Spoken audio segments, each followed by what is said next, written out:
Fala pessoal, que bom estar com vocês mais uma vez aqui no nosso canal, professor Ulisses Pessoa.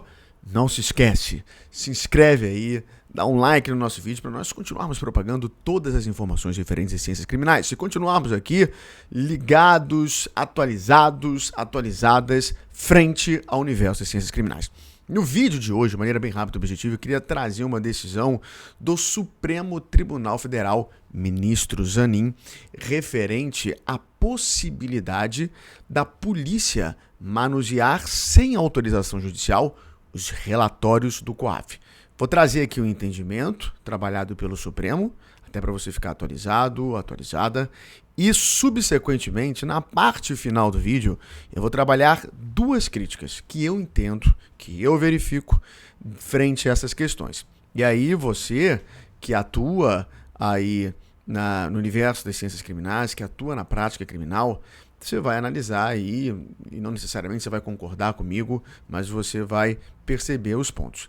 Essa decisão, esse vídeo aqui, é sobremaneira para aqueles que atuam no penal econômico, na questão também concernente à lavagem de dinheiro, lavagem de capitais. A decisão é oriunda aí da reclamação 61944, conforme você está vendo aí. Nessa reclamação, o ministro Zanin, Supremo, cassou decisão do Superior Tribunal de Justiça, conforme você está vendo aí, que havia considerado ilegais relatórios de inteligência financeira do Conselho de Controle de Atividades Financeiras, o COAF, requisitados diretamente pela polícia sem prévia autorização judicial. Deixei aí em destaque em vermelho para você ficar ligada nesses pontos. Por que o STJ verificou isso e entendeu como ilegal? Porque a análise e o contato direto da polícia com os relatórios do COAF sem autorização judicial podem trazer algumas ilegalidades. Por isso, o STJ, em outrora, já havia compreendido desta forma. Mas não foi isso que o ministro Zanin entendeu, conforme você acabou de ver aí comigo. Conforme análise do Supremo Tribunal Federal, análise do ministro Zanin, não tem ilegalidade alguma. Mas calma, daqui a pouquinho, com todas as vênias, respeitando a decisão do ministro, eu vou mostrar duas críticas construtivas para você analisar, conforme eu já disse.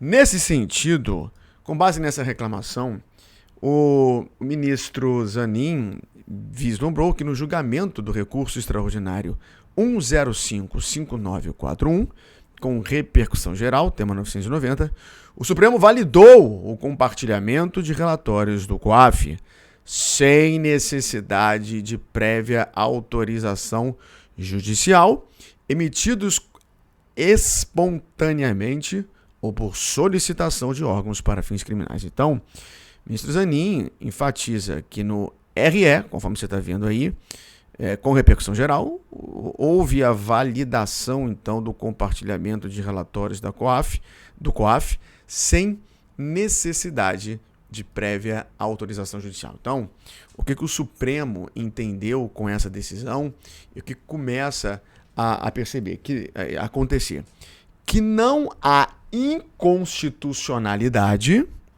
nesse compartilhamento do relatório do COAF com a polícia sem prévia autorização judicial. Então, agora está assim, nessa análise, nessa construção. Ok? Então, cuidado na prática. Aí você me pergunta, isso é bom? Isso é ruim? O que você acha, professor, na sua análise aí frente às questões? Primeiro, tudo que eu estiver falando aqui, contrariamente ao ministro Zanin, e não concordo, é com a devida vênia, com o máximo de respeito à sua construção. Compreendo as divergências e, assim, caminha a humanidade e nós temos que respeitar esses posicionamentos. Mas, a meu ver, dentro da análise das questões e desse compartilhamento da informação dos relatórios do COAF com a polícia sem prévia autorização judicial, é um pouco perigosa. O próprio STJ, conforme eu falei ali um pouquinho antes, já havia percebido isso e por isso não compartilhava com essa ideia, dizendo que isso era ilegal. E eu vejo, portanto, duas críticas aí, dois problemas frente a esse compartilhamento dos relatórios do COAF com a polícia sem a prévia autorização judicial, conforme você está vendo aí. A primeira coisa que nós temos que entender é que tem que haver uma distinção entre as unidades de inteligência financeira e os órgãos de persecução penal. Tem que tomar cuidado com isso. Por quê? Porque não pode tudo, a polícia não pode tudo em relação a essas questões. Então, tem que haver uma distinção clara entre o que é unidades de inteligência financeira e o que são os órgãos de persecução penal. Quando há esse compartilhamento desenfreado sem uma prévia autorização judicial, há uma confusão nesse sentido. Então, esse é o primeiro problema que eu vejo como inconstitucional, como um compartilhamento ilícito, um compartilhamento arbitrário, um compartilhamento agressivo. O segundo é o problema da pesca probatória, conforme vocês já conhecem, o Fishing Expedition. Esse compartilhamento dos relatórios do COAF com a polícia, sem essa prévia autorização, pode culminar nessa pesca probatória da polícia frente às questões. E aí nós vamos ter os problemas. Então, a meu ver, eu sei que isso aqui é um vídeo rápido, eu não posso ficar detalhando tanto, mas a meu ver, a decisão, com todo respeito eu falo isso, do ministro Zanin é equivocada. A STJ já havia caminhado num bom sentido e eu vejo que esse caminho trazido pela decisão do Supremo frente à possibilidade desse compartilhamento dos relatórios do COAF sem a prévia autorização judicial pode gerar esses dois problemas, conforme vocês estão vendo aí na tela e conforme eu já falei.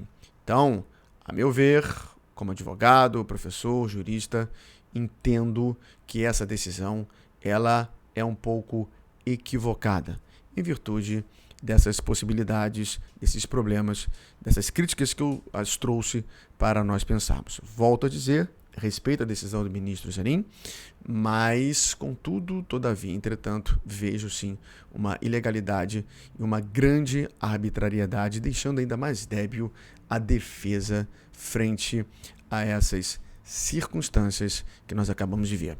Como eu disse antes, dá uma lidinha lá depois na reclamação para você entender melhor e se aprofundar mais na questão.